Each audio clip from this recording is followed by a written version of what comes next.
वसीम बरेलवी का एक शेर है, उसी को जीने का हक है इस जमाने में, जो इधर का लगता रहे और उधर का हो जाए। ये शेर मौजूदा सियासत की हकीकत बन चुका है। इसका ताजा तरीन नजीर कांग्रेस ने तमिलनाडु में पेश की थी। सत्ता का साथ पाने के लिए कांग्रेस अपने दशकों पुराने साझेदार डीएमके का साथ छोड़कर टीवीके का सियासी हमसफर बन गई, लेकिन डीएमके अब बदले के मूड में है। 8 जून को नई दिल्ली में विपक्षी गठबंधन की बैठक होनी है। तमिलनाडु की पार्टी डीएमके ने बैठक में जाने से इनकार कर दिया। पार्टी ने कहा है कि वो ऐसी किसी बैठक में शामिल नहीं होगी जिसमें कांग्रेस भी मौजूद हो। डीएमके ने कांग्रेस के धोखे को अपने कार्यकर्ताओं के सम्मान का अपमान बताया। तमिलनाडु विधानसभा चुनाव में कांग्रेस ने डीएमके को जो घाव दिया है वो वक्त के साथ और गहरा होता जा रहा है। तमिलनाडु विधानसभा चुनाव से पहले कांग्रेस तब सत्ताधारी डीएमके के साथ थी। विधानसभा चुनाव भी कांग्रेस ने डीएमके के साथ ही लड़ा, लेकिन जब चुनाव नतीजे आए और डीएमके को बहुमत नहीं मिला तो कांग्रेस ने नया साथी ढूंढ लिया। ऐसे में विपक्षी गठबंधन अब टीवीके में अपनी संभावनाएं ढूंढने लगा है।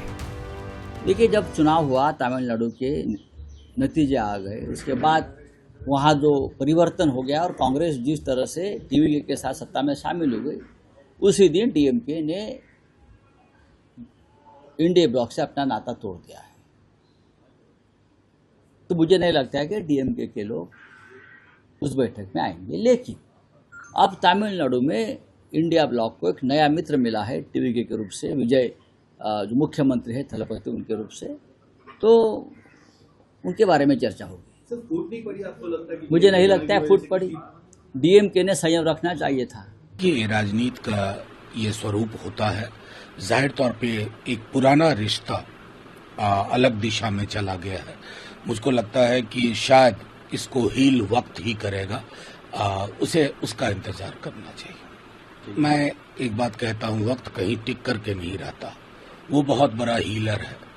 अगर आप पुराने परिप्रेक्ष्य को देखें और आज के संदर्भ को देखें, कई चीजें वक्त के साथ साथ, समय के साथ साथ मैं समझता हूँ एक अलग आकार लेती है। यही नहीं, डीएमके कांग्रेस से इस कदर मोहभंग हुआ कि डीएमके की लोकसभा सांसद के कन्निमोझी ने स्पीकर ओम बिरला को एक आधिकारिक पत्र भी लिख डाला। कन्निमोझी ने मांग की है कि लोकसभा के भीतर डीएमके के सांसदों को बैठने की व्यवस्था कांग्रेस के बेंचों से पूरी तरह अलग कर दी जाए। यानी डीएमके अब दिल्ली में भी कांग्रेस का साथ देने की मूड में नहीं है। ये इंडी ब्लॉक बैठता है लोकसभा के वक्त में, तो कम्युनिस्ट पार्टी आमने सामने चुनाव लड़ती है। केरल में, बंगाल में आमने सामने चुनाव लड़ते हैं, बिहार में कई दल आमने सामने चुनाव लड़े। तो इंडी अलायंस नाम का कोई चीज है नहीं। अब जो सो कॉल्ड कहे भी जाते हैं, डीएमके ने भी साथ छोड़ दिया है। यहां तक कि उनके साथ पार्लियामेंट में बैठने को भी मना कर दिया है। यानी इनको छूने को भी तैयार डीएमके नहीं है। ये हालत हो गई है इंडिया अलायंस।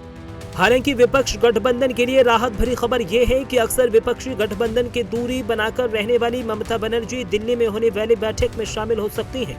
इस बैठक में करीब 17 पार्टियों के शामिल होने की उम्मीद है, लेकिन डीएमके का न होना विपक्ष के लिए एक बड़ा झटका माना जा रहा है। अब इस पूरे मामले को लेकर बीजेपी भी कांग्रेस पर दमकर तंज कस रही है। आखिर डीएमके ऐसा क्यों न करे?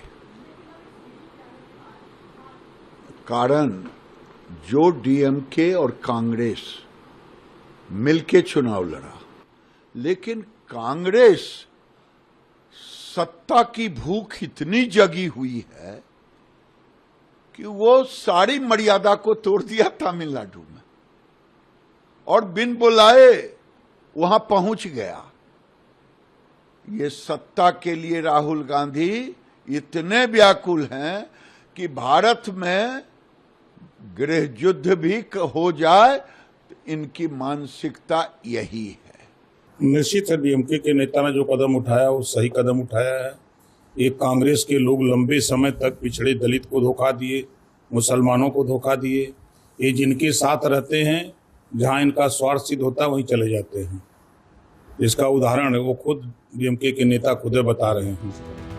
दरअसल बीते कई महीनों बाद विपक्ष के सभी बड़े नेता एक साथ दिल्ली में बैठने वाले हैं। बैठक में 5 राज्यों में हुए विधानसभा चुनाव के नतीजों और भविष्य की तैयारियों पर मंथन होना है। फिलहाल तो ये बैठक डीएमके के बहिष्कार की वजह से चर्चा में बनी हुई है।